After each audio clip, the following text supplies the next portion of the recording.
and a very good evening to our guest speaker, Brigadier Sudipto Roy, our MD, Dr. Jai Singh, our Dean, Dr. Poonam Nikam, faculty members, and all the students of IIEBM. I, Achal Kumari, MC for the day, welcome you all to today's session. Now, I would like to take this opportunity to welcome our guest, Brigadier Sudipto Roy. Sir, may I have your permission to proceed? Yes, thank you, sir. Brigadier Sudipto Roy is a decorated military officer with 32 years of experience of leading men in adverse and extremely stressful situations. He is well known for manifesting and development of a deep understanding of human psyche and group dynamics and the ability to motivate and instrument change in order to achieve maximum effectiveness even in an uncertain environment with limited resources, while being actively involved against both internal as well as external security challenges faced by the nation. Sir is an astute team player, result oriented and trustworthy with a strong commitment to work and a constant desire to learn. He believes in delegation of work, building trust among co workers, and carries a happy and professionally satisfied team. He has hands down experience in training from both bottom to top of the Indian Army hierarchy as a commanding officer of training battalion of recruits, training officer and officiating commandant at Cadets Training Wing at CME Pune, senior instructor for young officers at CME Pune, instructor for Defense Services Staff College aspirants, and last but not the least, as instructor in honing skills of top management executives of colonel equivalent officers from 3 services at College of Defense Management, Secunderabad in leadership qualities. Sir's core competency lies in human resource management. He is also a certified project manager from IPMA, a certified instructor from All India Management Association, as well as in battlecraft at strategic, operational, as well as tactical level. Now, without any further ado, I would like to request Sir to please guide the batch with his words of wisdom. Good evening, all. Good evening, sir. I'm audible, right? Yes, sir. So, I feel I am singularly privileged and honored to address this crowd of all the freshers here. And thank you so much, sir, for giving me an opportunity to address this crowd. So, you may find it not pitched at times at a level where you are used to probably. So, since you are all freshers, that's why I've tried to keep it pretty simple, right? You must have seen a number of presentations. So, this first slide depicts your mindset, okay? Because you're not very sure as to what is coming next. Are you aware what is going to come next? Not really. This is my mindset, like even I don't know what is expected from you, at what level I'm going to pitch the thing, right? So in this class, in this group of about 200 plus, there would be some of this lot, right? And there would be some this also, okay? So though you are freshers and once you get out after all your training, you expect that you will get a boss like him, right? Who's ready to own up everything on his own. But it would be your bad that you may land up getting someone like this. These are the facts of life, right? So once you are very clear on what you're going to face in the future, then you will realize, then you will prepare yourself better. But come what may, you will get a hard task master. Okay. So for that, you have to be very, very sure as to when you are making decisions in life, how you are actually optimizing the constraints, how you are considering the factors. With that thing in mind comes your decision sciences, right? So, and you are not a Superman to handle all these guys. So that's why comes operations and research, right? So operations and research, anyone has heard about operation and research before? Yes, so one of you can quickly tell me. I cannot address all of you. Heard means you have handled. In this crowd, actually, you can take benefit of doubt as to whom I am pointing at, right? So someone said yes? Never mind, don't worry. Aim is not to question anything. So operation research is something to hone your skills towards your primary task. And what is your primary task or responsibility as a leader? Say as a leader or as an advisor to the boss, what is your primary task? Very simple, simple words, one word. Sorry? Advice for what? Generate options, right? So ultimately it is your decision making capability, right? How to generate options, how to decide as a boss, as an executive, as a manager, as an advisor. It's your decision making capability which is most important in life. Okay, so what is a decision? Decision is a course of action consciously chosen. Don't worry, I think it's out of syllabus, so you don't have to note anything. I'll leave the presentation, but I leave it to the faculty to decide. See, all these words are very carefully chosen, right? Consciously chosen from available alternatives for the purpose of achieving a desired result. Essential factors: professional experience, knowledge, and cognitive capability. Anyone, what is cognitive capability? It's able to understand, right? In simple words, it's able to understand. Cognitive capability, judgment, how you judge a situation, time available, of course, that's a big constraint. Like, we will be dealing with a small little problem at the end of my talk, and there you will see that time available is a major constraint towards taking a decision. Subjective analysis, gut feeling, and of course, scientific analysis. These three combined, we will be talking today. Okay. Your gut feeling, at times you will feel that your sixth sense, you are right when you thought of something. And scientific analysis as such, you will be covering in detail.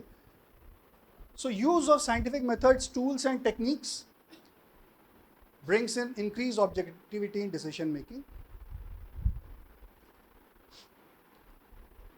So ultimate aim is to arrive at a better decision, and that is what operation research is all about. Operation research is a discipline of applying advanced analytical methods. I just interacted with your faculty. You will be dealing with operation research tools probably in your third semester. So today we will talk of a very, very simple model, which probably you will again be discussing at a later part in time. Involves mathematical modeling of complex management decisions, problems, and analysis of these models to gain insight into most optimal solutions. All theory, right? Historical perspective. Anyone aware, anyone like all of you, this August gathering, you must have done a lot of studies and all. Anyone aware as to what is the origin of OR, from where it originated, operation research? Basic, means basic, the beginning of OR. Anyone, any guesses? Okay, so in World War II, right, military knowledge was not adequate for optimum solutions to tactical problems. I will just give you a couple of examples. So scientists and mathematicians were attached to the military staff. In fact, few countries still, like I visited Sweden, they have a OR cell associated with the Ministry of Defense, Operation Research Cell. Like, we don't have that concept in a big way as of now in the military. Otherwise, the start point was during World War II, association of scientists and mathematicians to the military staff. That's what led to research into military operations. New discipline originated, that is operation research, more developed adaptation in civil management now. Right. RAF stands for Royal Air Force. Royal Air Force Coastal Command, right? So they had some problems with the German U-boats. So just have a quick look. 170 man-hours for maintenance and ground staff required for, I'm sorry for the abbreviations, so I will read it out. Probably you will not understand few of them. So 170 man-hours maintenance and ground staff required for 1 hour of operational flying. 200 hours of flying to produce one attack on a U-boat. U-boat were the German submarines. Right, so much of effort going to attack one U-boat. 34,000 man-hours of effort to attack one U-boat overall, okay. Kill probability, 2 to 3%. With every 100 attacks, they'll be able to hit 2 or 3 U-boats. So this military operations was supported by the scientists and mathematicians, and they worked out a model wherein the OR techniques increase the probability to 40% or more. What happened was that those dumb bombs which they were dropping, so I'll just give you briefly. The aircrafts used to drop those dumb bombs, submarines used to surface. If the timing matches of that drop of that dumb bomb and the submarine, then it will hit. But that was just about 2 to 3%. So then they realized that the submarine timing, the submarine is taking a dip up to 60 meters by the time they drop the bomb. So they infused a small little delay in that bomb blast. So the bomb used to go down about 60 meters, meet the submarine, and then the blast used to take place. That's why they could get it up to 40%. So today we can speak in very simple terms, but it didn't originate in such a simple manner, right? A lot of mathematics went into it. Dam Busters, again, this is a wonderful movie. In case you have some time, you can watch it. This is again from World War II. Had a tough day. What? That is a symptom. And what is the problem? Probably you have an acidity issue. So if you try and address the symptom without addressing the problem, you will not reach anywhere. Right? So you have to identify where is the problem and where is the symptom. Then you have to describe the problem. You have to know very clearly as to what exactly is the problem. Once you are able to describe the problem, you have some data available to you. This we will be clarifying with an example. With that as a problem description and a data, you do a model building. Right? So once you build a model, you have to validate that model. So the next step is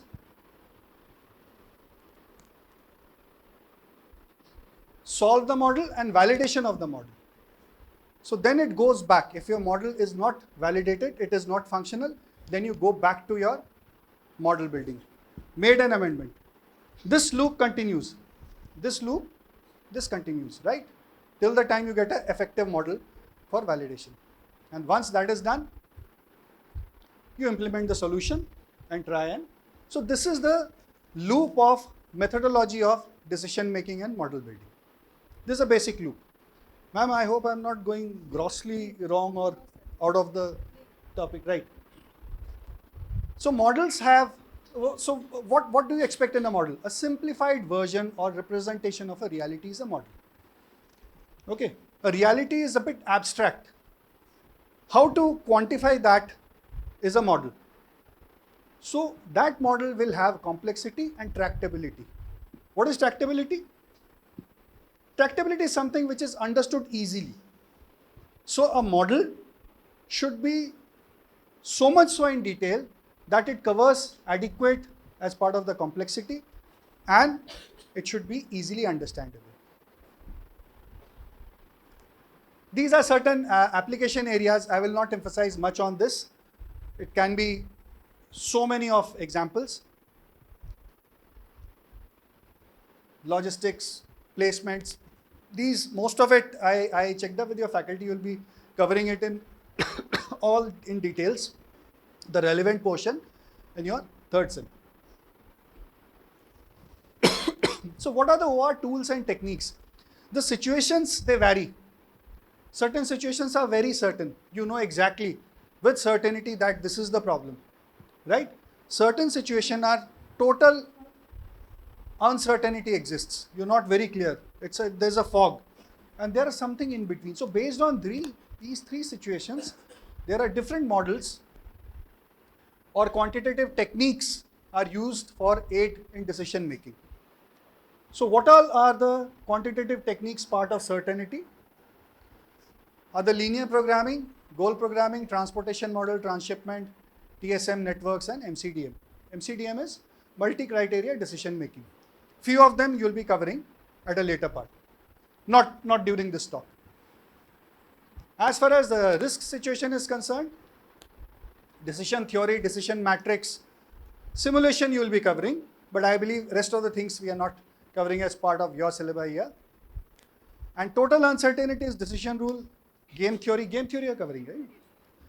So few of the things you will be covering. So these are the different models which are existing as far as the scenarios are concerned: certainty, risk, and uncertainty.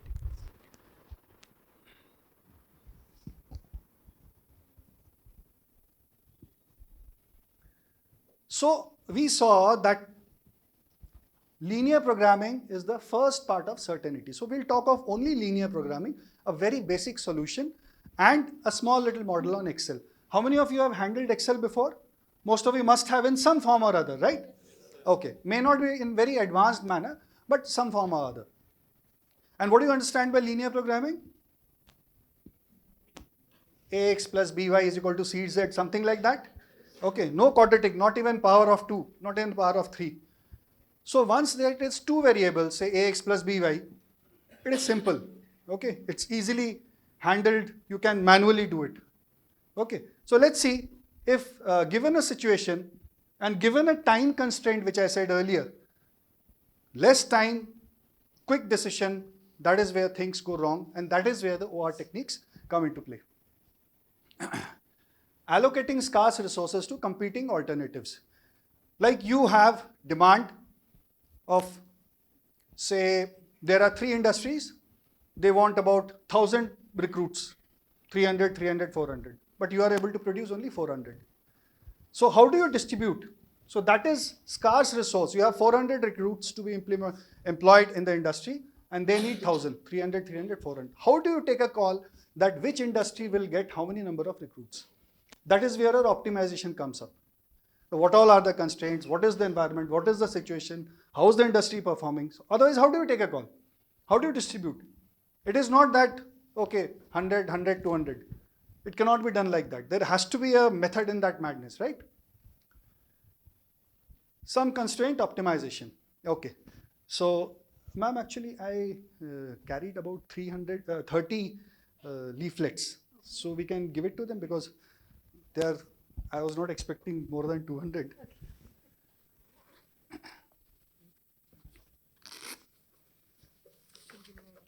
Just distribute it a little bit.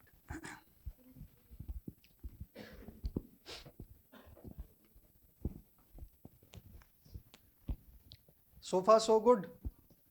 Yes, are you able to comprehend anything that I am speaking? Yes, sir. You can stop me, guys. You can stop me anytime, right? But this is more or less theory what we covered till now. What I'll lay bit more emphasis is on this and followed by little explanation of the other models.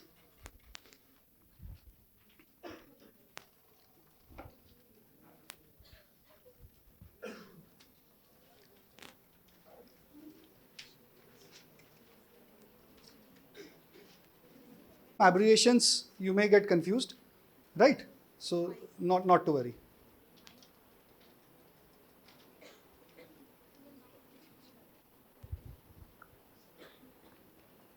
Take your time, no issues. The operations are in full swing and Mr. Bombardkar is commanding the bomber base X. An urgent message is received from the command HQS for him the report for briefing. Second, Bombardkar reports to command HQ and was straight away taken to the senior air staff officer SASO. This particular target is extremely important from the point of view of Army close air support operations, and you are to undertake this particular task and make sure that by 1800 hours tomorrow. So time constraint here, right? He's not been told what is the task. He's not taken a stock of what all he has, but he's been told that this has to be done by 1800 hours tomorrow. Okay, please continue. The mission is completed.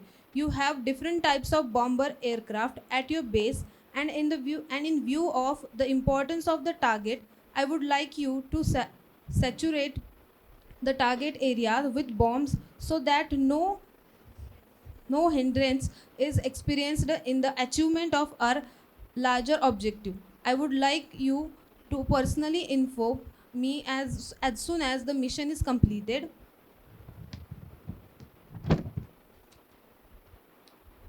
In view of the urgency of the mission, Bombardkar lost no time in returning to the base. However, there were a host of problems regarding the aircraft, the bombs, the pilots, and many other activities which must be thoroughly planned for the successful achievement of this mission. So, as soon as he reached his base, he called a conference in which all the department heads were to be present. He explained Right. We will stop here. You just give it to me. Otherwise, it will take a long time. Okay, so suffice to say that there were a lot of problems. Not problems exactly, a lot of constraints in terms of how many aircrafts are available, what type of aircrafts are available, what kind of loads they can take, what is the maintenance crew available to get those aircrafts up in the air, right? How much fuel is available, which aircrafts take what kind of fuel. With that kind of things, you have to take a stock of all these things first, okay? Work out a model, give a decision that, okay, so many aircraft, so many aircraft, so many aircraft, and mission has to be completed by 600 or 6 o'clock in the next day evening. So is it a very simple situation or a complicated situation? Right? Because if you have to sit and work out maybe in that time frame, because the criticality doesn't permit you to think straight. It's an enemy operation going on, ladai ka mahal hai pura. You have to take a decision, and your decision will impact the overall battle in a big way. Anything? Anything? Okay, so 3 types of aircrafts are available for bombing mission. Type A carries 2 tons of bomb load, Type B carries 3 tons, Type C carries 2.5 tons. Rest you can read.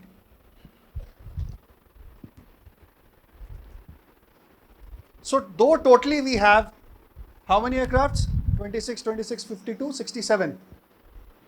Right? 67 aircrafts we have. But only 30 can be operated. And out of these 30, their requirement is Type A needs 10,000 liters, Type B needs 20,000, and Type C needs 16,000 per sortie. And you have only 400,000 liters. So, how do you solve this problem? It's a linear problem. It's a very basic problem. You have to make equations out of it. Okay, so how many variables are there? What all are the decision-making areas in this? What all are the decision-making areas in this? This is the situation. This is the problem, okay? This is the problem. This is the problem statement, simply worked out. Now you have to bring a model out of this, right? Quantify this statement to make a model and then try to solve the model to arrive at the solution.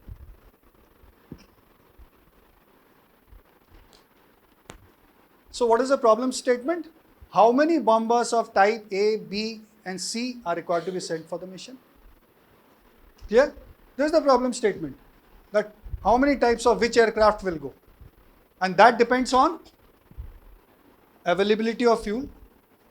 Okay. No, not weight of the bomb. You have to maximize the bomb load at the target end. Okay. So you have 30 flights you can take. Total 30 flights, 400 kl fuel available, maximum delivery at the target end. So aim is to maximize the bomb load delivered on the target. See, now this could be a typical military example, but you can very well correlate it in corporate world with any kind of example. Suppose you have to deliver a particular load at a particular place in a given time frame. You have scarce resources. How do you allot the resources? To maximize that load delivery at the wherever is your target end. So what are the constraints? What are the constraints in this? Fuel constraint, time constraint, what else? Load carrying capacity, very good. Number of aircrafts. So let's quickly see what are the constraints. Fuel availability, maintenance crew, no one made a mention, right? Maintenance crew is also a constraint because they can get only 30 aircrafts up out of total 67. And of course, availability of type A, B and C.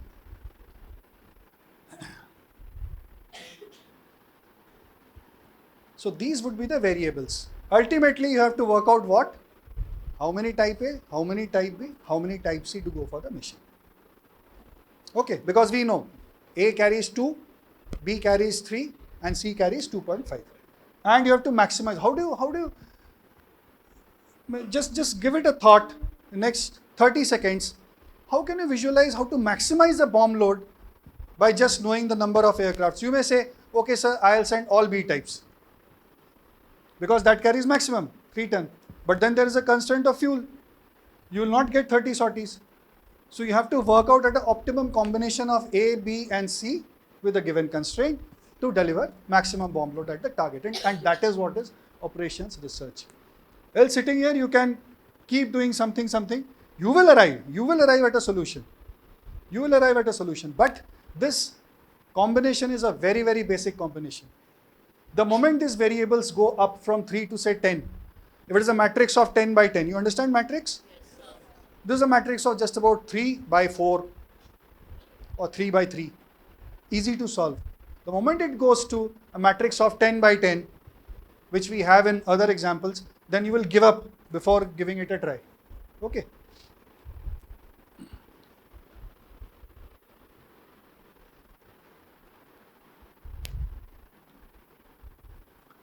So if I say that let A be the number of A-type aircrafts, B be the number of B-type aircrafts, and C be the number of C-type aircraft. So this is the total bomb load.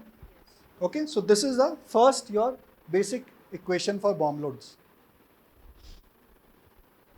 Aim is to maximize bomb load at the delivery at target end. So 2A plus 3B plus 2.5C needs to be maximized.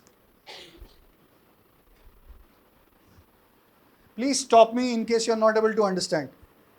Okay, I can wait for a few seconds. Please stop me.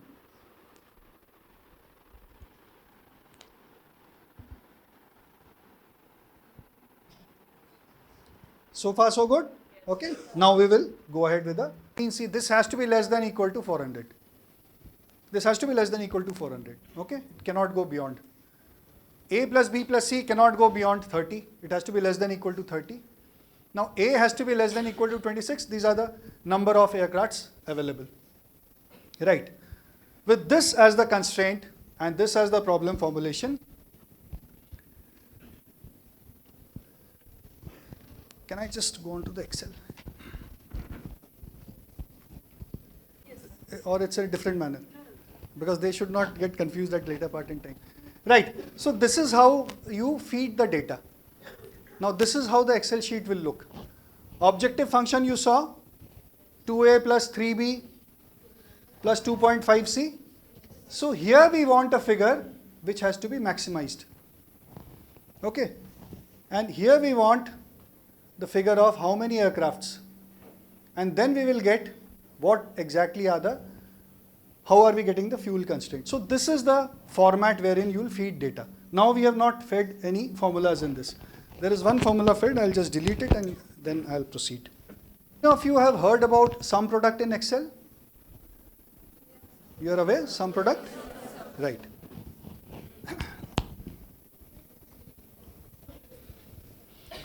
So what you do basically in this cell,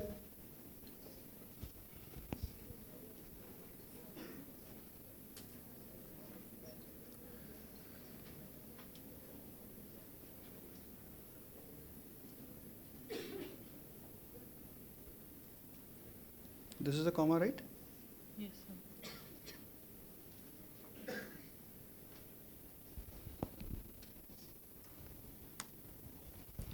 So here in this cell, what you have done is, you have done a sum product of this and this. Okay. Now for this cell, next one, you need a sum product of this and this. For this cell, you need a sum product of this and this. And for this cell, you need a sum product of this and this. How do you do it? If you shift it, everything will shift? Everything will shift? Then what do you do? See, right now, this is the sum product of this one and this one, right? If I drag it down, it will become sum product of this and this. I further drag it down, it will become sum product of this and this. So what do you do? $2 signs. What it is called? Locking. So you have to lock that cell and then drag it down. Okay? You call it locking or you call it fixing the cell and then you drag it down.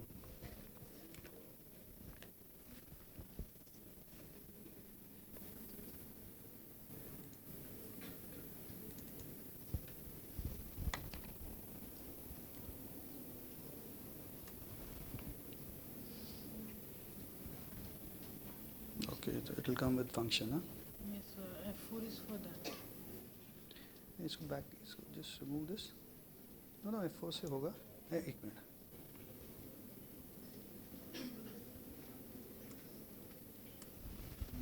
Right. So what I've done is, in some laptops you will see that F4 function automatically gets to lock the cell. Else you'll have to press the function and then press F4 to lock the cell. Now in this, array 1 has got locked in the sum product. Okay. And array 2, array 3 will, once you drag it down, those arrays will get. Always remember in Excel, for all those who have handled perfectly fine, but don't just exit Excel. Okay. Go to the end, press and enter, else it will take some other command. So Excel is that way is very tricky. One has to be a bit more careful.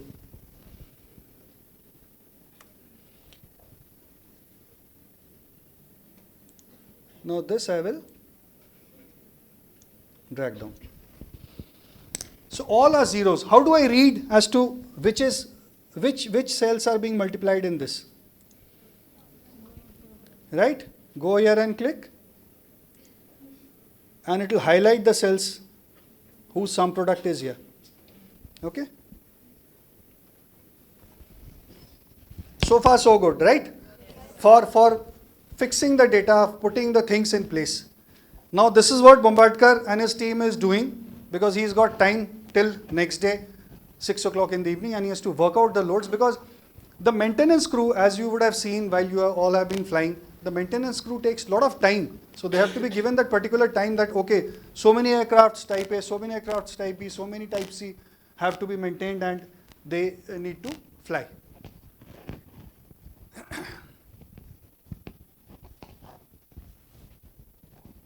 How many of you have been introduced to Solver before? Solver, have you heard of Solver? Excel Solver? Never mind. So I have already fed the solver in this. So for going to solver, you need to go to data. Okay? And here you see the icon. Solver. Right? This is what you will get on your screen.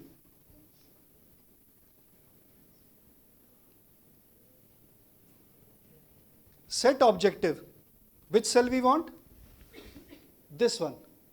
This is the place where we are going to give our objective. That is a maximization of the bomb load.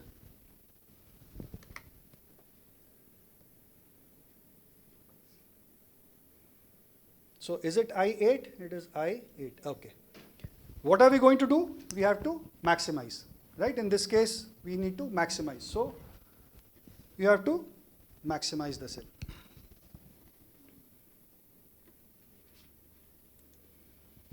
By changing variable cells, which are these cells? See, this is a bit you need to note down whenever you are working on it. You have to remember this. Okay. So for this, you have to select these cells by changing variable cells. This is where the number of aircrafts will come.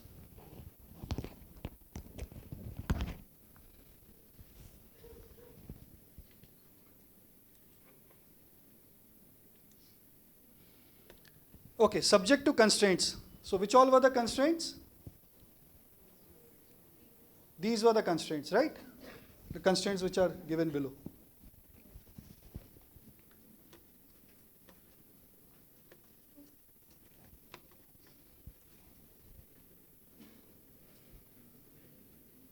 So we go to add.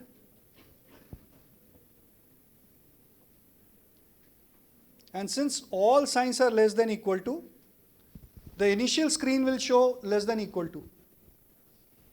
There could be a situation wherein few of them are equal to, few of them are more than equal to. So since in this case all are less than equal to, so you can just select this array, cell reference, and these are the constraints.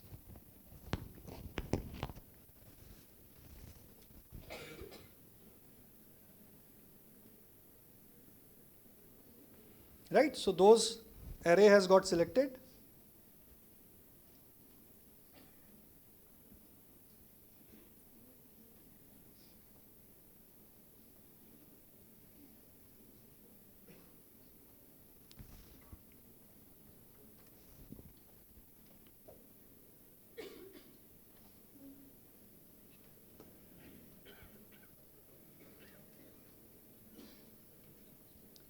So this box, checkbox you need to tick and make this as simplex LP. This is a simplex LP. We are not getting to GRG nonlinear or whatever options are given. This is a simplex LP. So this much, if you do it correctly at this point in time,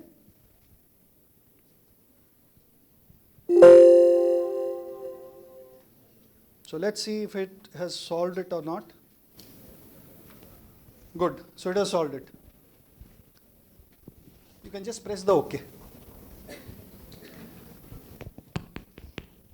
So Excel solver has done your entire calculation. It has told you that 20 numbers of type A aircraft, 10 number of type B aircraft, and none of type C aircrafts will be used. 400 fuel will be consumed. Right? 70 tons will be the bomb load.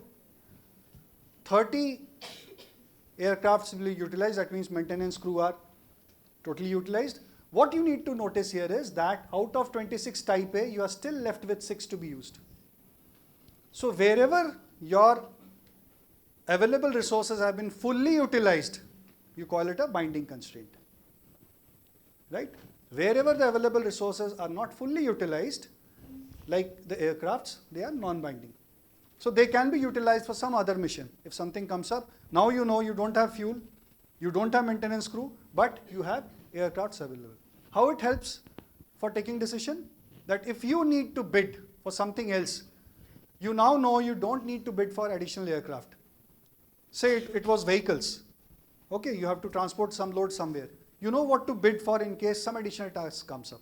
So immediately as a leader, at that point in time, you will say, let me bid for additional fuel and additional maintenance crew immediately. So that once the next task comes, I have some aircrafts available with me. So that is the concept of binding and non-binding constraint, right? We will not go beyond this because then I'll be jumping the gun and things will become, will be out of the domain of few of you. So we will stop here and we will just give it a thought that this is a simple model of solving a LP using solver, right? So for the benefit of all, ma'am, if you don't mind, I'll just tell them how to get a solver installed on your Excel, right? Otherwise, what happens is we generally land up, this step you can note down. Because otherwise you will find, you will open your Excel, you won't find solver in that.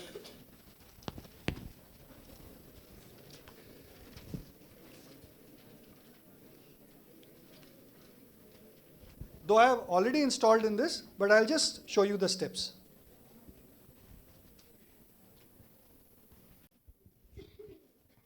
So first you go to File.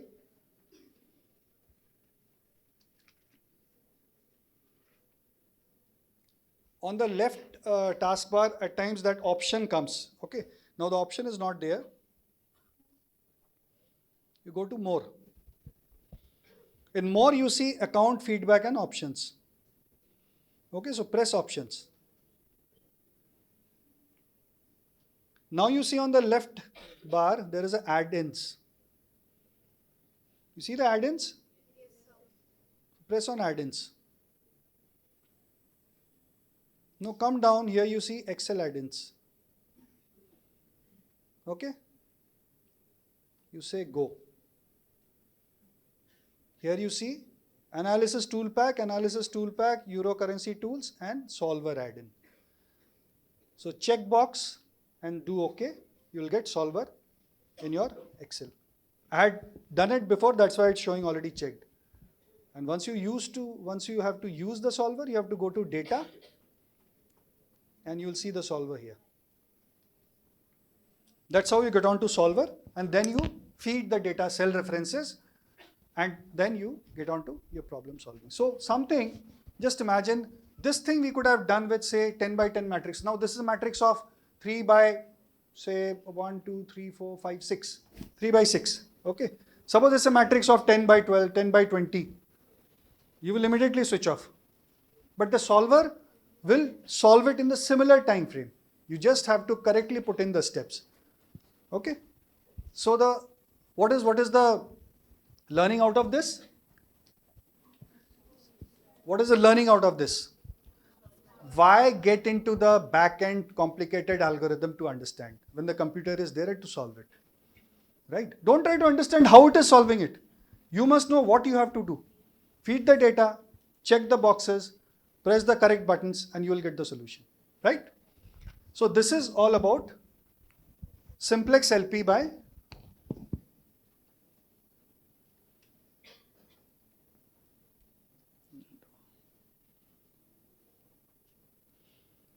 that you can go back to the PowerPoint.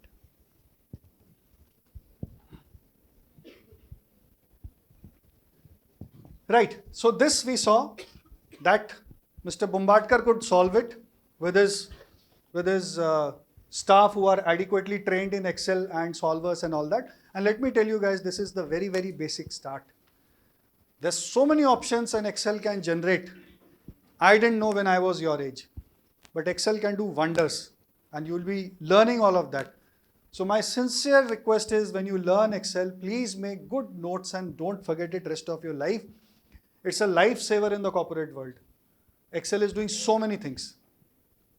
Okay, it's not just noting data, it's not analyzing, it's not compiling, it's calculating things for you. Calculating everything for you, right? So now we were at certainty, if you remember that slide, certainty, and the first one was linear programming. So what all else is there as part of certainty? We'll be covering it later. I'll just briefly bring it out because I don't have much time left. This is a transportation model. Suppose you have to move stores from place A, B, and C to place D, E, and F. What is written here is 50, 40, and 60 are the capacity. Okay? What is written here is D, E, and F are again the capacity. So which is the best possible routing of stores in the optimum time frame? This you will be learning in detail. Okay? Assignment model. Who's to be assigned what task? This also Excel solves.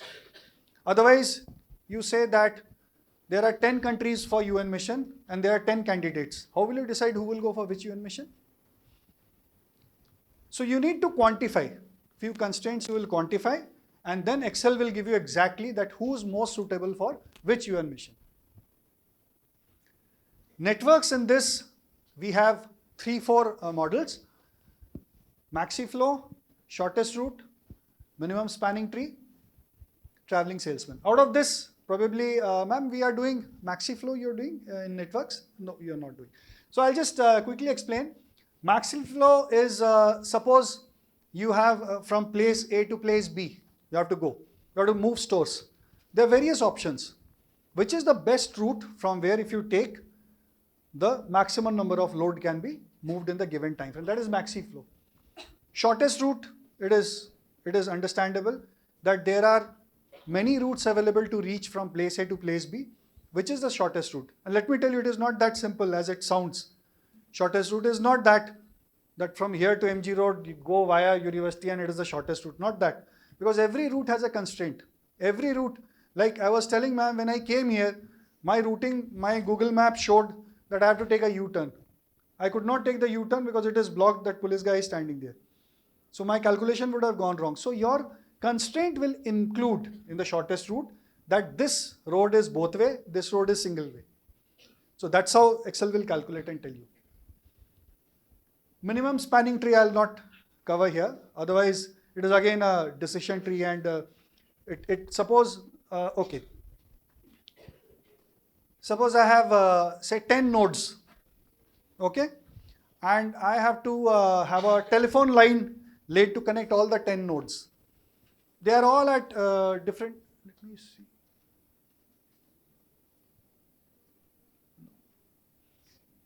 So 10 nodes are there. I have to collect all those 10 nodes. So what is the best possible way? Suppose all the nodes have different distances from one to another.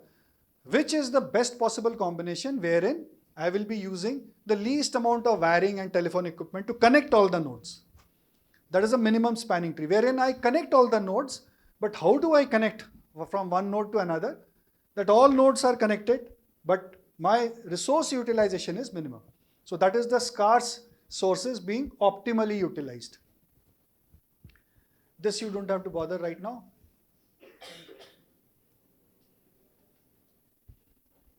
Multi-criteria decision making you will not be covering in your syllabi, but suffice to say this is also called AHP, Analytical Hierarchical Procedure. In that you have multiple criteria to choose. Suppose Indian government wants to buy an aircraft. So it uses a multi-criteria, like 10 criterias, all criterias are given different weightage. Then 5-6 experts sitting, they will all give weightage that this is my first ranking, this is my second ranking, this criteria, third ranking, fourth, and then it is all compiled together, and then we arrive at a solution. Simulation you will be touching up in great details.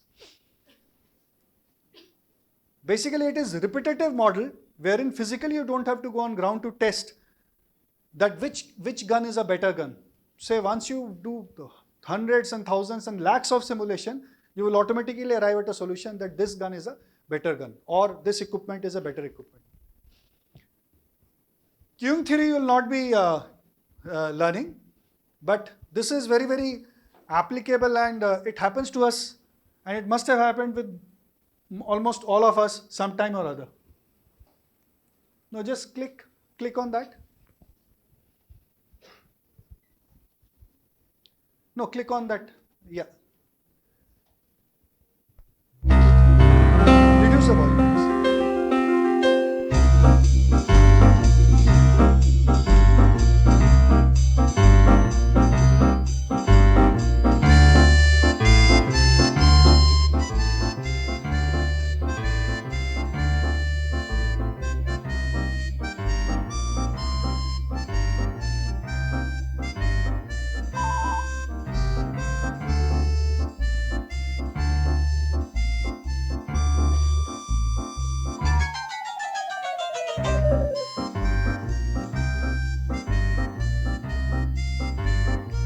Observe that you always go by appointment.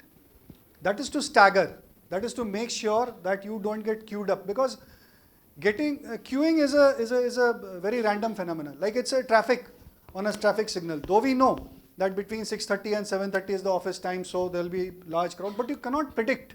It is most unpredictable kind of a thing. So queuing theory is actually a very complicated thing, and since it is not very relevant, so it will not be covered for you. But suffice to know there is something called queuing theory which exists.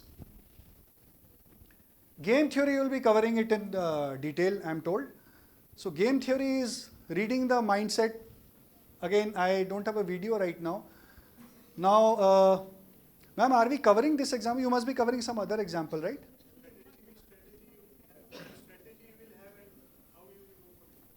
Which one, sir? Okay. Now this is example of split or steal. There's a ball game, golden ball game. Now the options are given to both the players. They have to read each other's mind. So if they say steal, right? If both, okay, let me see. If both go for option split, see, you and your opponent are sitting in front. There is one golden ball in front of each of you, and you are told whether you will split, because there's a prize money. Say prize money of 1 crore. If you wish to split, if both go in for split, then they will get 0.5 crores each. If they both say steal, they get 0. And mind you, they cannot communicate with each other.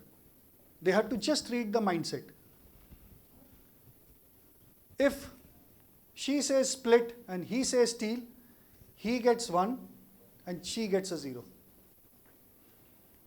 It's a simple mathematics. We all must not have ever thought of it, that how collective decisions lead to bad outcome for both the players in real life. Now if she says steal and he says split, he gets a 0, she gets 1 crore. Okay. Now take different scenarios. Okay, say she says split. There are two options, split or steal. Obviously he'll go for steal because then he gets 1 crore. Right? So this is one option which is generated. If she says steal, he will go for which option? He will go for steal because then both get 0. Now coming on to his side, now these two have been decided. Coming on to his options, if he says steal and she says split, he gets 1 crore. Right? So what will she opt for? Steal.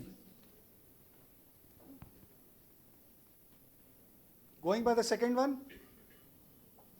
what will she opt for? Right? So if you see the overall combination, both will go in for steal and both will land up with 0. So that is what is individually rational behavior leads to collective bad outcome. That is what is the basic of game theory. But game theory, let me tell you, at a strategic level is being played right now. Every country head visiting every country head is a game theory. Right? It is the showing off of the soft power, reading each other's mind. If you go in for any world wars or for that matter, game theory is a big game which is going on through and through at a highest level. Prisoner's dilemma, if I get some time, sometimes I'll bring it out. So at the end maybe, we have an option to go in for the back-end algorithm, or we have the option to rely on our computers. So operation research teaches us that without getting into the back-end, let's learn Excel, Solver and whatever tools are there, and utilize operation research towards arriving at an optimized solution wherein either you maximize or you minimize with the available constraints. Because your requirements and your constraints and your availability of resources will never match. And invariably the availability of resources will be less than your requirement. So how do you generate options? That is what your operation research teaches you. These are certain sites which can be used. Okay, but there are far many. Right. So here I finish. Should you have any questions, you can ask. I don't expect many questions because I'm not too sure that you guys have fathomed too much, but even 5 to 10% in case you have understood, that's a good start point. Thank you so much for listening patiently, and thank you so much for cooperating and giving us the opportunity to spend some time and share our knowledge with you. Thank you so much, ma'am.